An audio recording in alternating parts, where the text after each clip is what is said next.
Welcome back, guys, to Read Horror Storytelling. Today, I'm bringing you a true horror story, and I hope you enjoy it. Be sure to like, subscribe, and share this with your friends. Also, drop a comment and let me know where you're watching from. Thank you so much, and now, let's dive into the true story. When I was very young, my family felt like a single leaf, drifting along an endless current, never settling in one place long enough to call it truly home. By the time I turned 8, we finally put down some roots in Silver Shore, Delaware, and that town became the one place I could claim as my own, at least until I headed off to university in Boulder, Colorado. Still, most of my earliest recollections revolve around that stretch in Silver Shore, though flickers of memory emerge from the various rentals and temporary homes we occupied before then, chasing imagined ghosts through a dilapidated farmhouse in rural Virginia, building mud forts in the red clay fields of Georgia, and scavenging driftwood on the banks of a small creek behind a rented duplex in West Virginia. Those episodes blur into a jumble of half-formed ideas, until one chapter from my 5th year of life stands in sharp relief, as clear as a photograph freshly developed in a dark room. Even now, whenever I linger in thought, I can't tell if those experiences were vivid dreams, conjured by a fever, or something more tangible, a fleeting intrusion of another world. Deep in my heart, though, I believe they truly happened. The house in question sat on the fringe of a tiny town called Maplevale, Ohio. Population 709, tucked away among rolling hills and dense, whispering pines. My parents had rented it at the beginning of spring because it was the only place available within an hour's commute of my father's new job at a manufacturing plant farther south, by contrast with our small family of 3. The house was enormous. 2 stories, tall windows framed by dark green shutters, wide creaking porches both at the front and back, and a 2nd-floor balcony that overlooked the dense treetops. In my childish mind, it felt as if we had leased half a castle. There were rooms I never saw, doors I never dared open, hallways that seemed to stretch on for miles. Portions of the upstairs were locked off, inaccessible, their keys nowhere to be found. But I never questioned why. I simply accepted there were corners of that house humans weren't supposed to see. A week after my 5th birthday, my parents had celebrated it in our crowded little kitchen, with only my mother's special sugar cookies and a modest stack of presents. Sickness struck me like lightning. What began as a dull weariness blossomed overnight into a raging fever. The local doctor delivered the verdict. I had mononucleosis. That meant 3 weeks at least of enforced stillness. No running or roughhousing, just lying in one place until the illness ran its course. It was terrible timing. We were in the thick of packing for yet another move, this time to a small town in eastern Ohio. Most of my things had already been stowed in cardboard boxes. My beloved wooden train tracks, the battered stuffed rabbit my grandmother had given me at birth, countless picture books that lined the low shelves in my room. Now, my bed felt like a barren island amid a sea of boxes. My mother became my sole lifeline, bringing me icy ginger-infused soda and a rotating supply of storybooks to stave off boredom. Even with those comforts, boredom loomed relentlessly, ready to swallow me whole on any given afternoon. I don't remember exactly how it began, whether it was the 3rd or 4th day of being cooped up under stiff white sheets, but something shifted in the hush of that empty room when no one else was around. My first clear recollection was noticing a small figure perched atop a stack of my picture books on the bedside table. He must have been sitting quietly there for hours, immersed in a picture of a lion standing on its hind legs. At first, I thought he was a trick of my fevered mind, an overactive imagination at work. But when I blinked twice, he was still there, staring at the illustration with wide, unblinking eyes. He introduced himself as Mr. Longjaw. That name seemed to bubble out of thin air, but he explained that his mouth was very large, wider than anything else on his small body. Everything about him was slightly out of proportion. His head was too big for his torso, his eyes took up half his face, and his ears stuck out at odd angles like twin radar dishes. Yet of all his oddities, his mouth was the most pronounced, a broad, crescent-shaped grin that stretched nearly from ear to ear, revealing rows of tiny, perfectly even teeth. In that moment, he turned to me and asked, "Does that name suit me?" And I, half in disbelief, whispered back, "Yes, that seems right." He set off from the stack of books and hopped to the edge of my bed, peering at the barren room with what I took to be curiosity. I asked him how he arrived, and he said he had been there even before I noticed him, watching me through the window every day as I lay in bed. He said he liked my books, so many stories, so many words and pictures, and he learned how to read by studying them when I slept. He never came out when my mother visited. Instead, he said, "I hide under your bed. She must never see me, or she will not let us talk anymore." And so our secret friendship began. In the hush of a bedroom where cardboard boxes crowded the corners, and the air hung heavy with disinfectant and the scent of pine from the forest beyond. At first, he simply mirrored my actions. If I picked up a book to read aloud, he would hover near my feet, leaning in to watch every word. He never spoke while I read, but occasionally I would glance at him and see his mouth shaped as though he was reading along with me. The sight of that enormous, smiling mouth among the stacks of dusty encyclopedias was both comforting and unsettling. On the third morning after I discovered Mr. Longjaw, though, he appeared as I was glancing out the window. He tugged gently at the hem of my pajamas. "I have a new game," he said, roughly in tune with the rhymes and rhythms of the stories he must have devoured from my books. "But we have to wait for your mother to leave first." I told him that I shouldn't leave my bed, that my parents would scold me, but he waved those warnings away. "It is a small detour, a secret just between us," he insisted. When my mother arrived with another tray of books and soda at midday, he disappeared instantly, slipping under the bed as though he were made of smoke. As soon as her footsteps faded down the hallway, Mr. Longjaw poked his head out and beckoned me to follow. "Come," he whispered. "We go to the room at the end of the hall."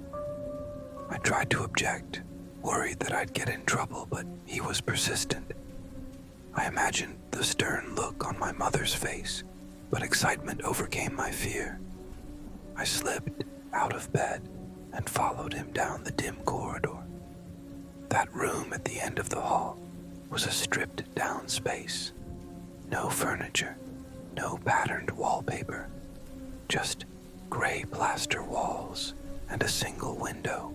Pale light filtered in, illuminating a floor covered in a thin layer of sawdust. There was something empty and hollow about it, as if it existed only in the margins of the house's story. Mr. Longjaw moved straight to the window, reached up, and slid it open without making a sound.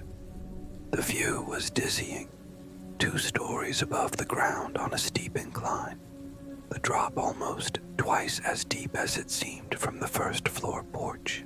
From this vantage, the forest floor looked like a quilt of emerald and chestnut, punctuated by tufts of wild flowers. "Look down," Mr. Longjaw urged. My heart thudded in my chest as I peered over the edge. I like to pretend there is a cushion of unseen air, soft like clouds, waiting below. If I jump and believe hard enough, I'll bounce back up like a leaf floating on the wind. He turned to me, grinning that wide grin. "I want you to try it." I clenched the windowsill, reluctance knotting my stomach. But it's so far down, I could get hurt. My voice trembled like a small bird's wings. "Fun is always accompanied by risk," he whispered, his eyes gleaming. "Besides, you are safe. You just have to believe." He offered me a hand, but I shook my head, stepping back. Fear won out, and I returned to my bed, leaving Mr. Longjaw's promise of flight dangling in midair. He watched me for a moment, his expression flickering from impatience to disappointment, then waved me off and retreated under the bed in silence. The next day, when the first light of dawn still lingered pale on the horizon, Mr. Longjaw appeared at the foot of my bed, holding a small wooden box in his shaking hands. "I have brought you something to learn a special skill," he said, opening the lid to reveal its contents. My eyes sharpened as soon as I saw what was inside. A set of gleaming metal objects, slender and sharp. I recoiled. "Knives!" I hissed, suddenly aware that, in my mother's eyes, these were the very last things a sick child should handle. "My parents will be furious if they see those in my room. I could get into so much trouble. Juggling will make you nimble and graceful," Mr. Longjaw said, his voice soft but insistent. "These are perfect for practice. See how they balance." He lifted one of the knives and spun it lightly between his fingers. The blade caught the morning light, sending a glint across the bland walls. I shook my head, pressing my back against the headboard. "I can't. I'm not old enough. And those are dangerous." His dark, bulbous eyes narrowed as his lips tightened into a firm line. He tucked the box against his side, a single frown creasing the smooth curve of his brow. Then he ducked under the bed and stayed there the rest of the day, silent as dusk. I tried to ignore him, closing my eyes and sinking into slow dreams. But whenever I drifted towards sleep, I felt his gaze at the foot of my bed, urging me to rise and play. Nightmares began too, vivid images of him standing at the window overlooking that daunting drop, urging me to leap. "Trampoline," he would call, though no trampoline existed. Sometimes he was there until the first tinge of pink dawn, whispering, "Just one jump, see what happens." But I clung to the safety of the mattress, refusing to move. After 2 weeks of confinement, my mother announced that I was strong enough to go outside for a while, that fresh air and sunshine would do me good. Elated, I put on my sneakers, scuffed and dusty from lack of use, and bounded out onto the back porch, where the warm sun greeted me like an old friend. For a moment, I forgot about my fever, about the knives, about the trickster spirit who haunted my room. I inhaled the scent of pine and damp earth, relishing the way the breeze played through the leaves. But there he was, waiting for me near the edge of the porch, as if he'd been born in the twilight world, just beyond our threshold. "There's something I want to show you," he said, leaning close so I could feel his breath, cold and faintly woodsy. He led me to the forest trail behind the house, a narrow, winding path trodden smooth by deer and small woodland creatures. "This is a special path," he explained. his voice low, conspiratorial. "I have brought many friends, children about your age, down this way. When they were ready, I took them to a place where wonders happen, where no one else can follow. You're not ready yet, but one day when your time comes, we will go there together." My heart pounded. The idea of a hidden realm pulsed through me with a strange delight.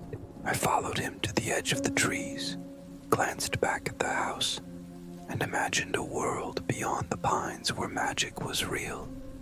But I turned away without asking him more, not yet ready to tiptoe over that threshold. A few days later, the moving truck arrived. I climbed into the passenger seat beside my father before dawn, bundled in my favorite hoodie, squinting against the headlights as they packed the last of our things. I thought about telling Mr. Longjaw that I was leaving, that I would be snatched away forever. But something told me he would not say goodbye. He would simply watch me go and plot our next meeting in secret. So I remained silent, letting the engine's hum lull me toward a drowsy half-consciousness.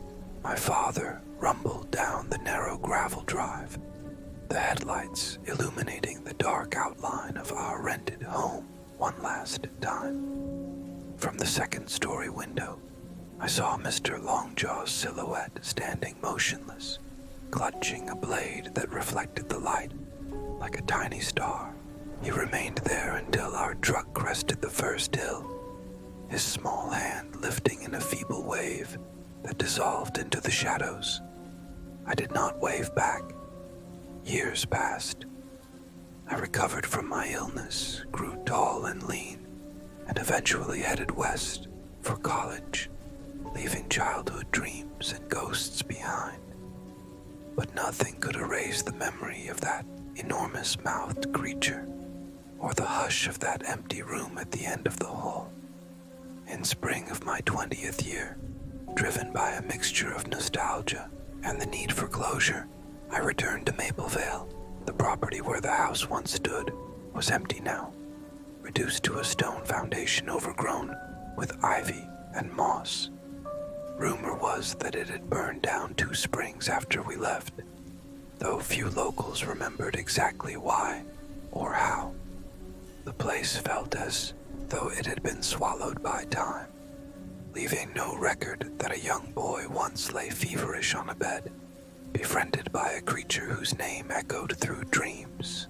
With a mix of apprehension and curiosity, I followed the deer trail Mr. Longjaw had shown me all those years ago. Trees leaned together overhead, forming a tunnel of emerald light. I heard no rustling of animal life, only the faint creak of branches swaying in a gentle breeze. I walked for what felt like an hour, turning over each memory in my mind. The taste of ginger soda, the hush of the hallway at midnight, the glimmer of steel blades in the dim light. My feet crunched on fallen needles, and the air smelled of earth and new growth.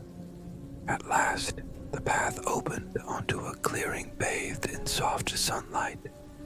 In its center stood a small burial ground, neatly arranged headstones, each exquisitely carved with simple names and dates, children's names. Some that might have been my peers, others that predated me by decades. Many of the markers bore nearly identical dates of passing, their ages all hovering around 5 or 6 years old. My breath caught as I walked among them, reading inscriptions like Alyssa May, beloved daughter, 1958-1963, and Joshua Reed, gentle soul, 1959-1964. The list went on. Emily Grace, Daniel Paul, and so many more. Each stone seemed to echo a story cut painfully short, a life that had ended while the world around them continued to turn. A shiver ran down my spine as I realized where I was standing. Mr. Longjaw's special place was this children's, cemetery, a final resting ground for others who had, like me, glimpsed his world. I sank to my knees by the oldest marker I could find, a small, worn stone marked simply Sarah J. Thompson, 1957-1962. My chest tightened. Had Sarah been one of his friends? Had she, like me, felt tempted to jump from a high window onto an invisible cushion of air? I traced the letters with a trembling finger, half expecting to feel warmth or movement, but the stone was cold beneath my palm. Tears pooled in my eyes, not just for Sarah, but for every child whose life had intersected with that strange creature in the shadows. I closed my eyes and thought I heard a faint, distant chuckle, something between a whisper and the rustle of leaves. My heart thumped wildly. "Mr. Longjaw," I called out, voice cracking. The forest remained silent, and the only reply was the song of birds and the gentle sigh of the wind. I rose and walked the perimeter of the cemetery, reading each name and date. The ages never climbed beyond single digits. No teenagers, no adults. Only small children whose time had ended when their birthday candles were still flickering. A sense of sorrow deepened inside me, mingled with guilt and confusion. Had any of them really believed in the trampoline of air, that leap of faith Mr. Longjaw promised? Or were they drawn down that path by his promises of grandeur and escape? I left as the sun sank lower, casting long shadows across the headstones, and felt as if I were walking out of a dream that had never truly been mine. My reflection in the rearview mirror on the drive away seemed older, wearier, as though I carried the weight of every life lost in that clearing. In the months that followed, I grappled with what I had seen. I spoke to no one about it, not even my parents. In their minds, I was a sick little boy who got better, then moved on. They had no way of knowing that behind the walls of that silent house, I had met something that existed between reality and nightmare. A being who fed on childhood innocence and left sorrow in his wake. Years later, I became a storyteller of sorts, an author of eerie tales that echoed that spring in Maplevale. People praised my imagination, my knack for conjuring worlds drenched in shadow. But each time I penned the words, each time I crafted a description of a creature lurking in a child's room, I felt a pang of guilt, a reminder that I wasn't creating from nothing. I was merely recounting fragments of a truth no one else would believe. In quiet hours, I sometimes wander back to those memories, wondering what became of that empty house, of the trail of children who vanished into its forest. I imagine their spirits in the hush of nighttime woods, whispering warnings I may have ignored. On a recent winter night, I dreamt I heard my own voice calling my name from the base of that hill. I woke to find snow settling outside my window, each flake drifting like a silent messenger, and for a moment, I thought I saw a small, hunched figure standing under a bare-branched oak across the street, its mouth wide in a grin, waiting for me to remember. I know now that I can never fully escape Mr. Longjaw's influence. That part of me will forever be tethered to a frozen adrenaline rush, to the sickly sweet feel of ginger soda, and to the echo of tiny wind-swept laughter on a gravestone under a pale Ohio sun.